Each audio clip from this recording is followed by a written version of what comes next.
नमस्कार, आप देख रहे हैं न्यूज 31 उत्तराखंड। मैं हूं आपके साथ नैना। चलिए शुरू करते हैं बागेश्वर बुलेटिन एक नए अंदाज में। बागेश्वर जिले के जाखड़ी में अराजक तत्वों ने बांझ के जंगलों को आग के हवाले कर दिया। इस दौरान जाखड़ी की महिलाओं ने जंगल पहुंचकर बहुमुश्किल आग पर काबू पाया। जानकारी के मुताबिक आग लगने से वन संपदा को भारी नुकसान पहुंचा है। दरअसल ये वही जंगल है जिसको बचाने के लिए गाँव की महिलाओं ने पहले चिपको आंदोलन किया था।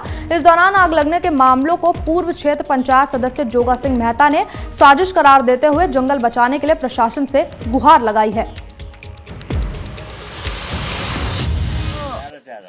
आप जंगल पानी ऊपर और चीड़ भी इतना जंगल नुकसान कर रहा हमारा जो आग लगा भी या आग निमोन निमोन हम परेशान है रिया कोई ले देख दिन दे जंगल का मन का कोई ले 4 दिन दे को 2 दिन यहाँ नहीं मिलता हम कोई दिन हम यहाँ बैठी भी है पानी ऊपर है जंगला ऊपर आज हम आग निमोन निमोन परेशान है रिया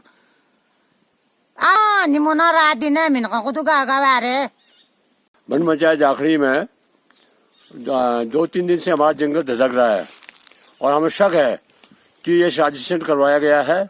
और जब से चिपको आंदोलन की शुरुआत की हमने सिर्फ अपने जल स्रोत और वृक्षों को बचाने के लिए, तब से कुछ लोग चिड़े हुए हैं और वो कह रहे हैं कि ऐसे नहीं तो वैसे, मतलब ये हुआ कि हम जंगल को नुकसान करेंगे ही।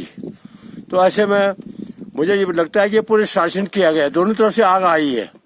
और आज हमारे प्रधान जी के नेतृत्व में, सरपंच जी के नेतृत्व में महिलाओं ने, युवाओं ने आग बुझाने का काम किया है। बागेश्वर जिले के कांडा में ग्रामीणों ने एक व्यक्ति को जंगलों में आग लगाते हुए पकड़ लिया। इस दौरान ग्रामीणों ने उस व्यक्ति को कांडा पुलिस के हवाले कर दिया। वहीं जानकारी देते हुए डीएफओ बलवंत शाही ने बताया कि संदिग्ध के खिलाफ फॉरेस्ट एक्ट के तहत मुकदमा दर्ज कर आगे की कार्रवाई की जाएगी, जिससे जंगल में आग लगाने वालों को सबक मिल सकेगा। इनका मामला है, ये प्रकाश राम नाम का व्यक्ति है। इन्होंने 1 तारीख की रात को आरक्षित वन में आग लगाई और गांव वालों ने इसको आग लगाते हुए देखा। तो उनकी रिपोर्ट पर हमारे वहाँ पर फॉरेस्टर जो है उसकी जांच के लिए गए और उन्होंने जांच में सही पाया और ये कांडा पुलिस थाने में इसकी रिपोर्ट दर्ज की गई है।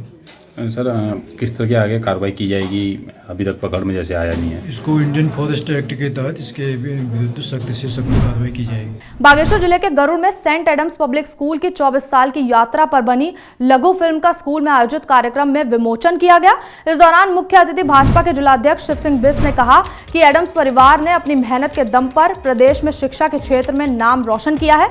वहीं उन्होंने स्कूल के प्रबंधन को शुभकामनाएं देते हुए उज्जवल भविष्य की कामना की। साथ ही इस मौके पर प्रधानाचार्य रजिया सिद्दीकी ने बताया कि उनके स्कूल से पढ़े छात्र कई क्षेत्रों में अपनी सेवाएं दे रहे हैं। साथ ही प्रबंधक जावेद सिद्दीकी ने अतिथियों का स्वागत करते हुए उनका आभार जताया है। जो डॉटर्स हैं, मेरी जो बेटियां हैं, गर्ल्स स्टूडेंट्स हैं एडम्स की, उसके लिए एक अलग नाम और एक अलग रैंक मिले और उनके साथ उनकी मदर्स और ग्रैंड मदर्स को भी उसी तरह से एक अलग प्लेस मिले और मैं उनके अपलिफ्टमेंट के लिए आगे काम करना चाहूँगी। पब्लिक स्कूल द्वारा आज अपने 23 साल का जो एक डॉक्यूमेंट्री के रूप में जो सफलता का राज जो सफलता थी, उसके बाद एक छोटी सी डॉक्यूमेंट्री यहाँ पर का विमोचन यहाँ पर हमारे द्वारा किया गया। और मैं कह सकता हूँ कि कहीं ना कहीं इस हमारे कत्यूर क्षेत्र नहीं अपितु बागेश्वर जनपद में आज शिक्षा के क्षेत्र में सेंट एडम्स से बहुत आगे है और मैं सेंट एडम्स के पूरे परिवार को ढेर सारी शुभकामनाएं देता हूँ, बधाई देता हूँ और उम्मीद करता हूँ कि शिक्षा के क्षेत्र में यूं ही इसी तरह से वो आगे को भी कार्य करेंगे, जिससे हमारे यहाँ के जो बच्चे हैं उन बच्चों को एक अच्छा शैक्षणिक माहौल मिले। ऐसी मैं सेंट एडम्स को पुनः ढेर सारी शुभकामनाएं, बधाई देता हूँ।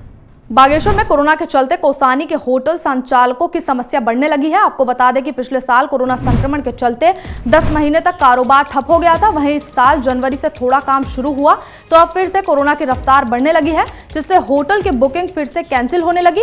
इस दौरान होटल एसोसिएशन के अध्यक्ष बबलू नेगी ने बताया कि देश में बढ़ते कोरोना के मामलों का उनके कारोबार में भी असर पड़ा है, जिससे होटल कारोबारियों के चेहरे की रौनक उड़ने लगी है। साथ ही उन्होंने एक हफ्ते में करीब 100 बुकिंग कैंसिल होने की बात कही है। 2020 हमारा बहुत बुरा गया था कोविड की, उससे पर्यटन व्यवसाय के लिए हमारे लिए खासकर। अभी 2021 में हमें कुछ उम्मीद थी और हमारे पास बुकिंग है, हमारे पूरी पर्याप्त बुकिंग है हमारी अप्रैल मई जून की लगभग आ गई थी 100%।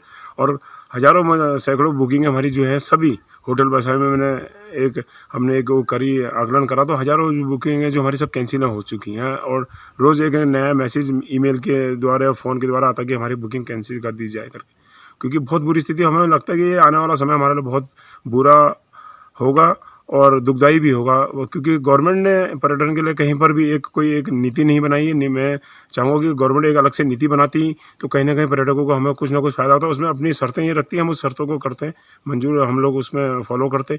लेकिन ये लोग अभी कल न्यूज़पेपर के माध्यम से, समाचार के माध्यम से देखने में आया कि 60 गाड़ियाँ उन्होंने जो है अल्मोड़ा लोधिया बैरियर से वापस करी, उनके पास नेगेटिव टेस्ट नहीं होने के कारण। नहीं, इतनी दूर से गेस्ट आ रहा तो कहीं ना कहीं उसको कोई रियायत देकर, कहीं ना कहीं उसका एक सॉफ्ट कॉर्नर करके कुछ व्यवस्था गवर्नमेंट ने करनी चाहिए। नहीं तो पर्यटक प्रदेश किस बात का पर्यटक। बागेश्वर जिले से लगातार जंगलों में आग लगने के मामले सामने आ रहे हैं। इस दौरान वृक्ष प्रेमी किशन मलड़ा ने लोगों का प्रकृति के साथ इस तरह से बर्ताव को गलत बताया है। वहीं उन्होंने कहा कि 21वीं सदी में रहने के बावजूद भी लोग इस तरह की हरकत कर रहे हैं। साथ ही उन्होंने आग से वन संपदा को भारी नुकसान होने की बात कही है। ये तो बहुत ही दुखद मामला चल रहा है कि हम प्रकृति के साथ इस प्रकार से छेड़खानी कर रहे हैं और हिमालय हमें समय समय पर चेतावनी दे रहा है। बिन बादल और वर्षा के ही बाढ़ आनी शुरू हो चुकी है। तो जो अटकलें हम लगा रहे थे वो आजकल सत्य हो रही हैं, लेकिन फिर भी जो मनुष्य है वो कब चेतेगा, कितनी उसको जागरूकता की आवश्यकता पड़ेगी।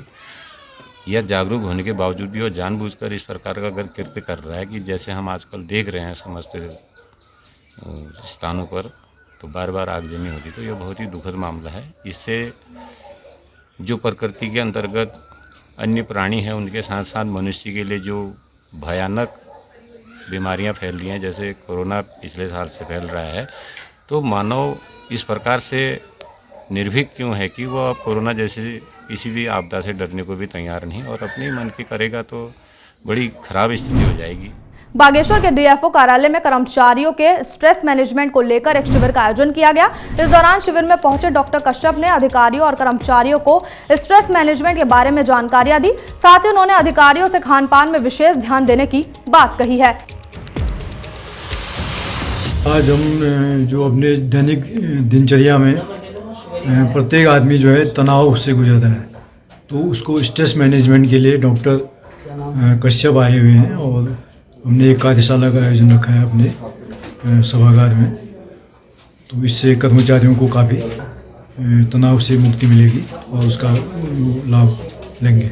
सर, डॉक्टर कहाँ से आए हैं? ये डॉक्टर कश्यप जो हैं गुड़गांव से आए हैं और ये कि NGO ज्वाइन फॉर नाम से NGO के तहत यहाँ पर आए। फिलहाल बागेश्वर बुलेटिन में सिर्फ इतना ही। तब तक के लिए देखते रहिए न्यूज़ 31 उत्तराखंड। नमस्कार।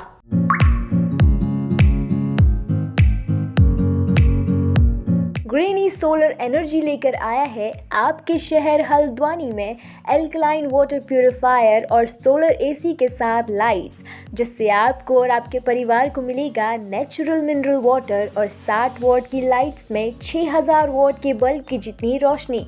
तो अब आप भी पीजिए एल्कलाइन वाटर प्यूरिफायर के साथ प्रकृति जितना साफ पानी और घर लेकर आइए सोलर एसी और मजे लीजिए कम पावर कूलर जैसे एसी का, जो कि आपके इलेक्ट्रिक बिल को 80% तक कम कर देगा। जो वाटर इंटेक होता है 7 PS से ऊपर का वाटर बेस्ट होता है, जो हाइड्रोजन या नेगेटिव ORP के लिए ORP को अच्छा करता है, तो उसी के लिए एल्कलाइन के बहुत सारे फायदे हैं। सोलर एसी के साथ ही लाइट्स और एल्कलाइन वाटर प्यूरिफायर के लिए आज ही संपर्क करें। देवगुरु एंटरप्राइजेस, 3 पानी रोड, हल्द्वानी, नैनीताल। अधिक जानकारी के लिए कॉल करें 9760167090 पर। हर खबर में होगी हमारी नजर। खबरों से जुड़ने के लिए हमारे चैनल को सब्सक्राइब करें और बेल आइकन दबाना ना भूलें।